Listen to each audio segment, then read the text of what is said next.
Echidna, the snake goddess, was responsible for a lot of the lands and people created on Ruma. Her latest creations on the Outer Lands included Vipera, a large city dedicated to worshipping Echidna, with a giant civilization built directly around it. Inside Vipera were the Scaleskin, a special group of Rumans created in Echidna's image. She also created the sister city of Tana, a new civilization dedicated to her fellow goddess Nemea.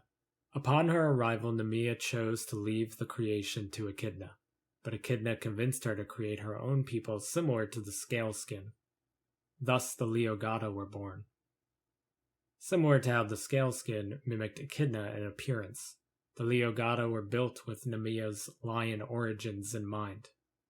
However, Nemea was often depicted as the mother of the Rumans, so she chose to keep her people mostly Ruman in appearance, aside from lion ears, some fur, and a lion tail. In an effort to not repeat past mistakes, Echidna and Nemea thought it best to not sit back and let their new creations fend for themselves. Instead, Echidna took on a scaleskin form of her own, and Nemea took on a Leogata appearance. Together they lived among their respective people and even helped dictate rules and regulations. Nemea continued to let Echidna make the majority of the decisions for how this land would be operated, and the two goddesses often met to speak about these plans in private. In the middle of the Outer Lands, and not far from where Vipera and Tana were located, a giant monument to the two goddesses was built, featuring both Nemea in her lion form and Echidna in her snake form. Below each statue was another smaller statue of them in their scaleskin and Leogata forms. It was within this monument a secret room was created that very few scaleskin and Leogata were privy to, where these major decisions between the two goddesses were made. Talk about Skyla, Magia, and Mecca was kept to a minimum since their arrival in the Outer Lands, but the inevitable ascension of Sybil on Skyla was constantly hanging over their heads and on their minds.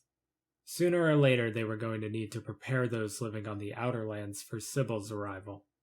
However, there was no way for them to know the timetable of when that might happen. Ever since Sybil's ascension, she has stayed in Mecca and secluded Mecca from the rest of Ruma. If she hadn't moved in this long, it may be many more years before she even made a move on Magia, let alone the rest of the planet.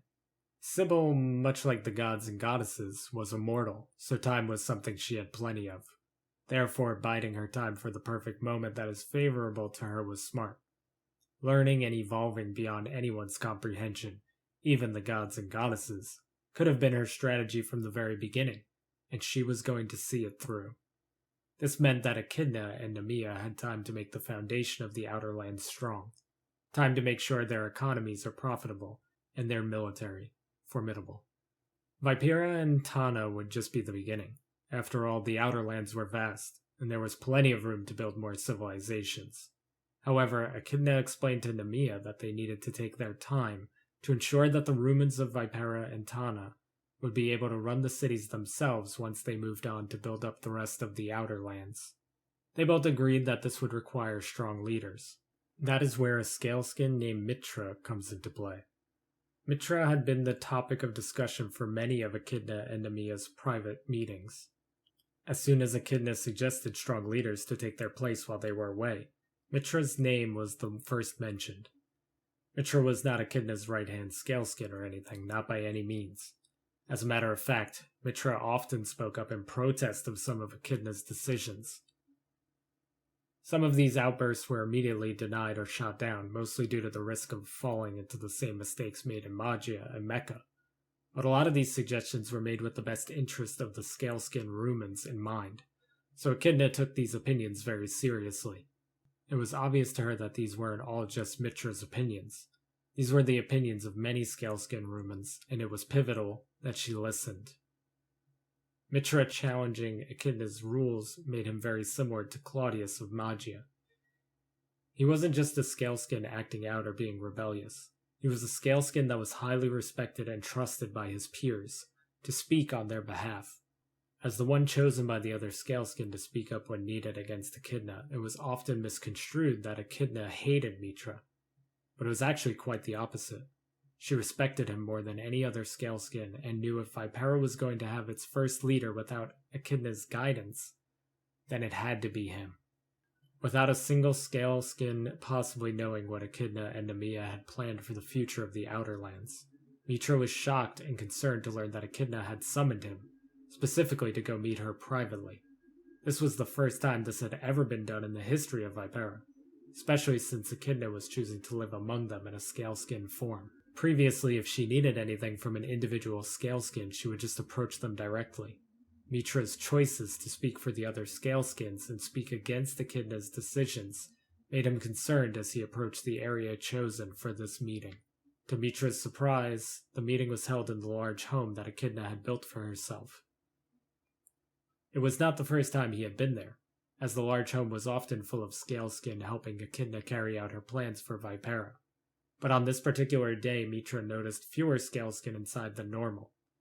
He approached one of the rooms in the back of the home, and was shocked when he saw both Echidna and Nemea standing in the room waiting for him. These two goddesses in their rumen forms were still very intimidating, though Mitra was grateful to not be standing in front of a giant snake and a giant lion. They were still a sight to behold. Echidna's scaleskin form was the most evolved of them all, to differentiate her from the rest of her people.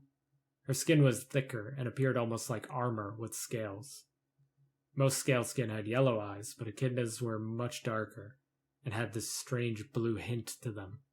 As for Nemea, she was very similar in appearance to the other Leogata, but her form was much taller than the others to make her stand out among her people. Outside of the height, however, not much was different. Her hair was long and black and in the shape of a lion's mane, and because of her height, her tail was much longer. Otherwise, she was not much different. Mitra walked up to them and greeted them both by putting one knee on the ground and bowing his head. These two goddesses gave the Rumans of the Outer Lands everything, and even if he sometimes spoke out of turn, Mitra respected and loved them. Echidna signaled for Mitra to stand up, and he did. "Thank you for joining us," she said. "I am sure you are curious as to why I summoned you, and why my sister goddess is here." Mitra was happy that Echidna was calm, but she had always been calm in any interaction he had with her. "My goddess, I am sorry for anything I may have done to offend you or goddess Nemea."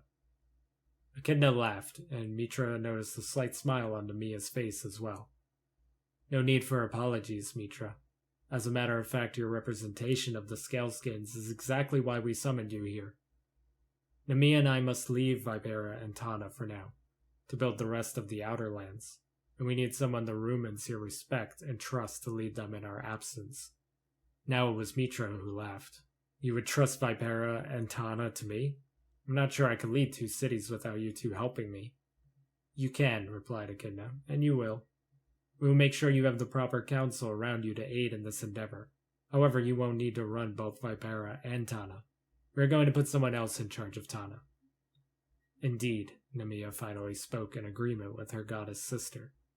"We have already chosen someone else to lead Tana, but to ensure Vipera and Tana work together in perfect unity in our absence, we must ask one last thing of you."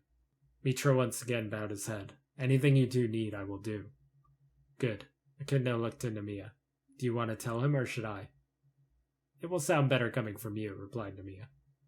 Echidna smiled once more, but this time it made Mitra even more concerned than when he first entered the room.